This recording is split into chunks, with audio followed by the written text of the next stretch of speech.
প্রিয় দেশবাসী, আপনারা অবগত আছেন যে সম্প্রতি ঢাকা বিশ্ববিদ্যালয়ে একজন মানসিক ভারসাম্যহীন পাগল প্রকৃতির একজন মানুষকে নির্মমভাবে পিটিয়ে হত্যা করা হয়েছে।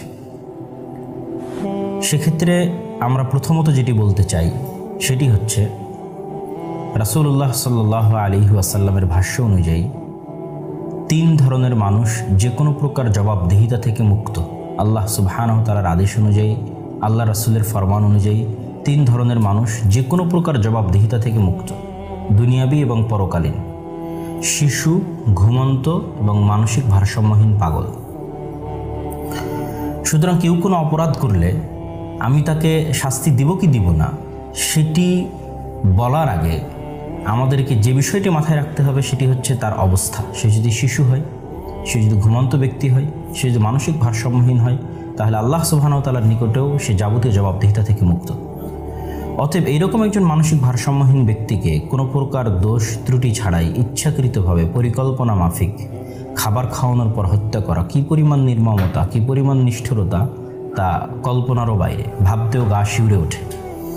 তবে আমি সকল জায়গায় ষড়যন্ত্র তত্ত্ব খোঁজার পক্ষে না হলেও আমি বলতে চাই, যেহেতু পতিত স্বৈরাচারের বিদায় বেশি দিন হয়নি এবং তারপর থেকে বিভিন্ন সেক্টরে নৈরাজ্য পরিকল্পিতভাবে তৈরি করানোর চেষ্টা আমরা দেখেছি।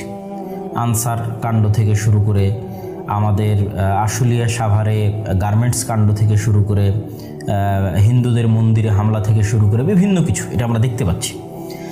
যেহেতু এখানে একটা বড় স্টেক হোল্ডার হচ্ছে ঢাকা বিশ্ববিদ্যালয়ের স্টুডেন্টসরা, সেহেতু ঢাকা বিশ্ববিদ্যালয়ের স্টুডেন্টসদের যে গ্রহণযোগ্যতা, তাদের প্রতি মানুষদের যে সফট কর্নার, তাদের প্রতি মানুষদের যে ভালোবাসা, সেটিকে কিভাবে কালিমাযুক্ত করা যায়, সেটিকে কিভাবে ধুলায় মিশিয়ে দেওয়া যায়, সেটিকে সামনে রেখে কোনো কুচক্রী মহল ইচ্ছাকৃতভাবে পরিকল্পিতভাবে তাদের লোক দিয়েই, যদিও তারা ছাত্র বিষয়ক ইউনিভার্সিটিতে আছে, তাদের লোক দিয়ে এই ধরনের ঘটনা ঘটিয়ে থাকতে পারে।